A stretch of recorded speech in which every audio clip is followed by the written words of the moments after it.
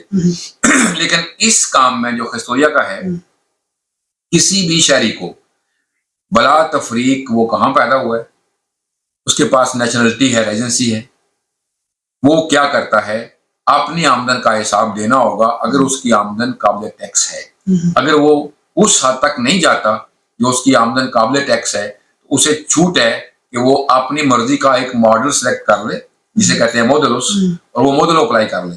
لیکن اس میں بھی کیا ہے کہ آپ کچھ حد تک تو ماڈل اپلائی کر کے ٹیکس پے کرنے سے بچ جائیں گے، لیکن بعد میں بہت سارے کچھ ایسے کام ہیں وہ ماڈلوں کے اوپر ڈکلیئر کیا ہوا رینٹا یا ایوا یا آپ کے وہ ڈاکومنٹس ہیں وہ آپ کو مشکل پیدا کریں گے، وہ آپ کے لیے آگے آسانی پیدا نہیں ہوگی. اچھا، جو آپ نے ابھی ذکر کیا کہ تجربہ کار ٹیم، تو اب کیا وہ تجربہ کار ٹیم آپ کو میسر آ گئی ہے؟ جی بالکل. وہ 8 لوگوں کے اوپر ٹیم ہے. وہ آلریڈی ایک خستوریہ رن کر رہے ہیں کئی سالوں سے، اور پروفیشنل لوگ ہیں. تو ان کے ساتھ معاہدہ ہوا ہے. شروع میں جیسے جیسے کام آتا جائے گا وہ جتنی ضرورت ہوگی 1 دن کے لیے 2 دن کے لیے بیٹھیں گے، اور جب کام بڑھتا جائے گا، کیونکہ یہ روزمرہ کی چیز تو ہے نہیں، ظاہر ہے اس میں رینتے والا بندہ تو سال کے بعد ایک بار آتا ہے. آج 30 تاریخ ہے تو شام تک بندے پوچھ رہے تھے رینتا کروانے. لیکن جو آؤٹونومو ہیں یا جو امپریساس ہیں ایسے والے، ان کا منیمم ہر 3 مہینے کے بعد ڈکلیریشن ہوتا ہے. اب خستوریہ میں 2 شعبے ہیں. ایک لابورال، یعنی آپ کسی کے پاس کام کرتے ہو تو وہ کمپنی ہے یا فرد واحد ہے، دونوں صورتوں میں اس کا ایک ایسا مشیر ہوگا جو اس کے منسٹری ترواخو یعنی سیگوریداد سوشیال کے معاملات کو ڈیل کرے گا. جو آپ کا ERA کٹتا ہے ورکرز کا، وہ خستوریہ نے ڈیل کرنا ہوتا ہے ہر مہینے کی تنخواہ سے، اور 3 مہینے کے بعد وہ اونرز کو بنا کے دے دیں گے کہ یہ آپ کا ماڈلو سنتون سے ہے، اتنے پیسے آپ نے دینے ہیں ان ورکرز کے تنخواہ کے اوپر جو ٹیکس آپ نے منہا کیا ہے، وہ جو آپ سال کے بعد جگہ رہتا کرتے ہیں. پھر ہے فسکالستا، جو آپ کے ٹیکس کے سارے معاملات جو ہیں وہ ڈیل کرتے ہیں. وہ چاہے آپ ایز اے فرد ہوں، آپ کا رینتا ہے، چاہے آپ ایز اے کمپنی ہوں. تو کمپنی میں بھی یہ ہے کہ ایک تو آپ نے ایوا ڈکلیئر کرنا ہے، جو لیا جو دیا. انکم ڈکلیئر کرنی ہے، اتنے کا سامان خریدا، اتنا خراب ہو گیا، اتنا بیچ دیا، اتنا لاس ہو گیا یا اتنا پروفٹ ہو گیا، وہ ڈکلیئر کرنا ہے. اور پھر اینڈ پہ جو کنتابلیداد ہے اس میں، وہ یہ ہے کہ آپ کے سارے حسابات کو برابر کر کے آپ نے ہر سال مئی جون میں میکسیمم جون کے اینڈ تک جو ہے وہ آپ نے اپنی امپوسٹوس انوالس یعنی سالانہ ٹیکس ڈکلیئر کرنا ہوتا ہے. جتنے بھی لوگ پرانے کام کر رہے ہیں ان سب کو اس کا بخوبی علم ہے.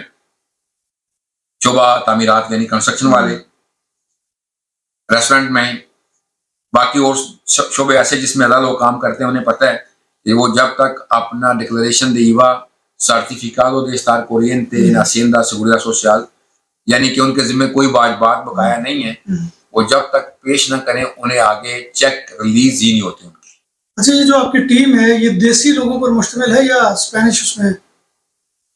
دیسی ان میں ہی ہوں، باقی سارے کے سارے اسپانش ہیں. اور وہ بھی اس لیے کہ لوگوں کو جو زبان کے معاملات ہیں اپنے لوگوں کو اس میں مشکلات درپیش نہ ہوں. بعض دفعہ ایسا ہوتا ہے کہ آپ خستور کو یا خستورہ کو، وکیل کو یا کونتابل کو یا اکونومسٹاس کو جو آپ کے فسکالستا ہیں کچھ اور چیز بتا رہے ہوتے ہیں اور ان کو کچھ اور چیز سمجھ آ رہی ہوتی ہے. اور اسی طرح ان کی طرف سے بھی ہو سکتا ہے کہ وہ آپ کو کچھ اور کہہ رہے ہوں اور آپ اس کو کچھ اور انٹرپریٹ کر رہے ہوں. اس میں بھی کئی دوستوں کا نقصان ہوا ہے اس بنیاد پر کہ وہ بات کو صحیح معنوں میں سمجھ نہیں سکے. صحیح. اچھا اب یہ بتائیں کہ لوگ کب آپ سے رابطہ کریں ہسٹوریا کے ضمن میں، اور یہ کہاں پر واقع ہے، یہ ذرا ہمارے ناظرین کو بتا دیجیے. سر دست چونکہ ہم نے یہیں سے سٹارٹ لیا ہے اپنی کمیونٹی کے لیے، وہ تو ہسٹوریا فورم کے نام سے ایک مشہور کمپنی آلریڈی فورم کے علاقے میں کام کر رہے ہیں، لیکن ہمارا کام یہیں ہوگا. اور بہت ساری چیزیں ایسی ہیں جو ہمیں ٹائم ٹو ٹائم سمجھنے کی ضرورت ہے. مثال کے طور پر 1 جنوری سے جتنے بھی بل ہوں گے، جو بھی آپ خریدو گے جو بیچو گے، ان کے اوپر ایک QR کوڈ آ رہا ہے. یعنی اسپینش زبان میں وہ ڈیجیٹل ہو جائے گا، ڈیجیٹلائزڈ ہوں گے، اور اس کو آپ QR کوڈ سکین کر کے دیکھ سکتے ہو کہ یہ جو بل ہے اس کے اوپر جو ٹیکس پے کیا گیا ہے وہ اس کے ساتھ انکم ٹیکس ڈپارٹمنٹ یعنی اسنڈا کے ساتھ لنک ہے یا نہیں. اور بھی بہت سارے معاملات ایسے ہیں جہاں پہ ورکرز کام کرتے ہیں، ورکرز کے آنے جانے کے اوقات ہیں وہ نہیں دیکھے جاتے، ورکرز کو بر وقت آگاہ نہیں کیا جاتا، ورکرز بر وقت آگاہ نہیں کرتے. ورکرز نے چھٹی لینی ہے تو کب لینی ہے، کب اس کی چھٹی ضائع ہو سکتی ہے، اگر ورکر نے کام چھوڑنا ہے تو کتنے دن پہلے چھوڑنا ہے، اگر ورکر کو مالک نے نکالنا ہے. یعنی لیبر والا جو لیبر کوڈ کا کیس ہے وہ تو ہم پہلے ہی کر رہے ہیں، اور الحمدللہ وہ ہمارا بہت سکسیسفل ریٹ ہے. ایون مور دین 95% ہمارے کیسز کی سکسیس ہے. جتنے بھی ہم نے کیس پچھلے 4-5 سال میں لیبر کوڈ کے کیے ہیں، جو لوگ اپنے مالکان کے خلاف کیس کرتے ہیں کہ انہوں نے ہماری جو مزدوری جو اجرت بنتی تھی، ہمارے جو رائٹس بنتے تھے وہ اس طرح ہمیں نہیں دی. ذرا پتہ بتا دیجیے ایک بات. یہ اکائی خواکین کوسٹا 22 نمبر ہے، چودھری لیگل اسسٹنس، وہی ہمارا پیشہ ورانہ نام ہے. پروفیشنل لوگوں جو ہمارا شروع سے چل رہے ہیں اسی کے تحت یہ لیگل فرم ہے، کام کرے گی. باقی جس طرح میں نے پہلے عرض کی کہ میرے ساتھ سارے کولیگ اسپانش ہیں، اور ان کیس آگے جا کے اپنے بچے بچیاں جو اس شعبے میں ایکسپرٹ بن رہے ہیں یا اس کی تعلیم لے کے آ رہے ہیں، اگر ہمیں ضرورت پیش آئے گی تو ہم ان کو بھی ریکروٹ کر دیں گے. جتنا عرصہ ہمیں اس کی ضرورت پیش نہ آئی ہم یہاں اس کو استعمال کریں گے اسی آفس کو. اور کام جو ہے وہ سارا چونکہ آن لائن ہے تو جیسے کوئی چیز آئے گی چلی جائے گی، آلتا کرنا ہے، باخا کرنا ہے. یعنی بہتر یہ ہے کہ جو بندہ ہمارے ساتھ نہ بھی آئے نا، جو لوگ جہاں کام کر رہے ہیں وہ اپنے خستور اور خستورہ کے ساتھ کوئی نہ کوئی ایگریمنٹ کریں. اس ضمن میں آپ نے ایک بات پوچھی نہیں وہ میں بتا دوں جو ہمیں روز فیس کرنا پڑتی ہے، کیپیٹلائزیشن دے پارو. یعنی بہت سارے لوگوں کو جنون ہے کہ پارو چکنی ہے، ہم نے پارو اکٹھی لینی ہے. میری آپ سے گزارش ہے، بہت سارے لوگ پارو اکٹھی لینے کے شوق میں سزائیں بھگت رہے ہیں. یعنی ان کی تنخواہ سے کاٹ رہی ہے، ان کے بینک اکاؤنٹ بند ہوئے ہیں، امبارگو ہوئی ہیں سیلریز ان کی. جس نے جینون کوئی بزنس کرنا ہے اس کے لیے وہ پارو لے، کسی اور مقصد کے لیے پارو لے کر استعمال نہ کرے، کیونکہ اس کا ریکارڈ آپ کو 7 سال تک رکھنا ہوتا ہے.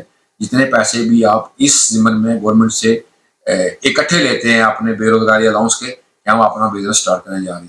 خدا نہ خواستہ کسی کا بزنس ناکام بھی ہو سکتا ہے، لیکن اس کو سارے پیپرز ڈاکومنٹڈ چاہیے. وہ ڈاکومنٹڈ کرے گا، یہ چیز لی ہے، یہ چیز دی ہے، لین دین سارا بینک میں ہے. آپ کو پتہ ہے ہمارا ابھی تک وہی اسلوب چل رہا ہے، پیسے نکال کے دے دیتے ہیں، پیسے لے لیتے ہیں. لیکن اب 1000 یورو سے اوپر لین دین منع ہے کسی بھی کمپنی کے لیے.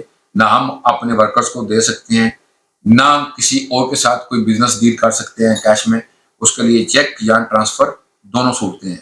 یہ بہت دفعہ ایسا بھی ہوتا ہے کہ آدمی بے دھیانی میں اس طرح کا لین دین کر لیتا ہے. دوست نے کہا جی یہ پیسے لے جو، یہ پیسے دے آؤ، تو اس کے اکاؤنٹ میں جمع کرا دیے، اس کو ٹرانسفر کر دیے. تو اس سے بھی بہت سارے لوگوں کو پریشانی پیدا ہوئی ہے، جسے کہتے ہیں بلانکو دے کیپیٹل. نام بھی اصلی، ذائقہ بھی اصلی، لذت اور چٹخانوں کی دنیا. پرانا کرتبہ ریسٹورنٹ اینڈ میرج ہال، دیسی کھانوں کا مرکز. روسٹ مرغی، چاپ گرل، روسٹ ران، سالم بکرا روسٹ. وسیع اور عریض ہال، 400 افراد کے بیٹھنے کی جگہ. سالگرہ، شادی اور دیگر تقریبات کے لیے، فیملیز کے لیے علیحدہ انتظام. ریسٹورنٹ کی دنیا میں خدمت اور نفاست کا نام چودھری اسکندر حیات گوندل. ہمارا پتہ کائیے کرتبہ نمبر 100، بادالونا، اسپین. ہمارا فون نمبر 9313923341. نام عادل تندوری ریسٹورنٹ. بارسلونا میں مہمان نوازی کا پہلا نام عادل تندوری ریسٹورنٹ. بر صغیر کے روایتی حلال کھانوں کا مرکز.